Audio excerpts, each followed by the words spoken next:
నిజంగా నువ్వు దేవుని ఆత్మ కలిగిన వ్యక్తివైతే, నిజంగా నువ్వు దేవుని ఆత్మచేత నడిపించబడుతున్న వ్యక్తివైతే దేవుడు చెప్పేటువంటి మాటలు నీకు బోధపడతాయి. దేవునికి స్తోత్రం చెప్పండి. హల్లెలూయా. లేకపోతే చెవిటోడు ముందు శంఖ ఊదినట్టే. ఎవడు ముందు? చెవిటోడు ముందో చెవిటోడు పక్కన? సరే, ముందో పక్కనో శంఖ ఊదినట్టు ఏ వినపడదో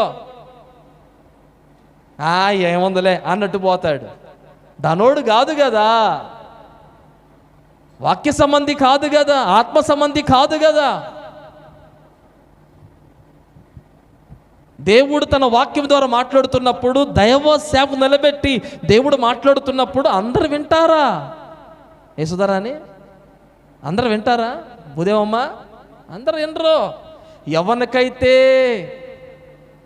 దేవుని ఆత్మ చేత తాకబడి వాక్య సంబంధమైనటువంటి ఆసక్తి ఎవరికైతే ఉంటుందో వారు వాక్యాన్ని గ్రహిస్తారు, తెలుసుకుంటారు.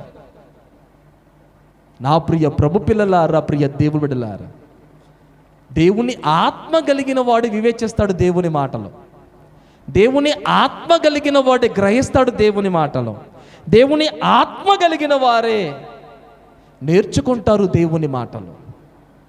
తమ జీవితాలకు అవలంబించుకొని జీవిస్తారు ఆత్మ సంబంధమైనటువంటి వ్యక్తులు.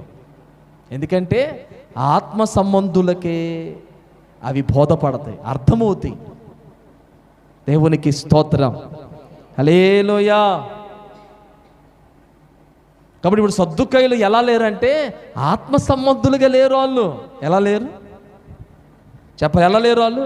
ఆత్మ సంబంధులుగా లేరు. ఆత్మ సంబంధులుగా ఉండకపోవటం బట్టే లేఖనాలు కానీ దేవుని శక్తిని కానీ ఎరుగక పోరపోటు పడుతున్నారు వాళ్ళు. వాళ్ళు ప్రకృతి సంబంధులు. వాళ్ళు ఏ సంబంధులు? వారు మందిరంలో ఉంటున్నారు కానీ దేవుని ఆత్మ సంబంధులుగా లేరు వాళ్ళు.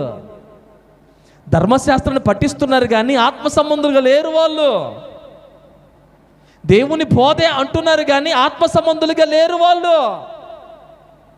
దేవుని పరిచర్య అంటున్నారు కానీ ఆత్మ సంబంధులుగా లేరు వాళ్ళు.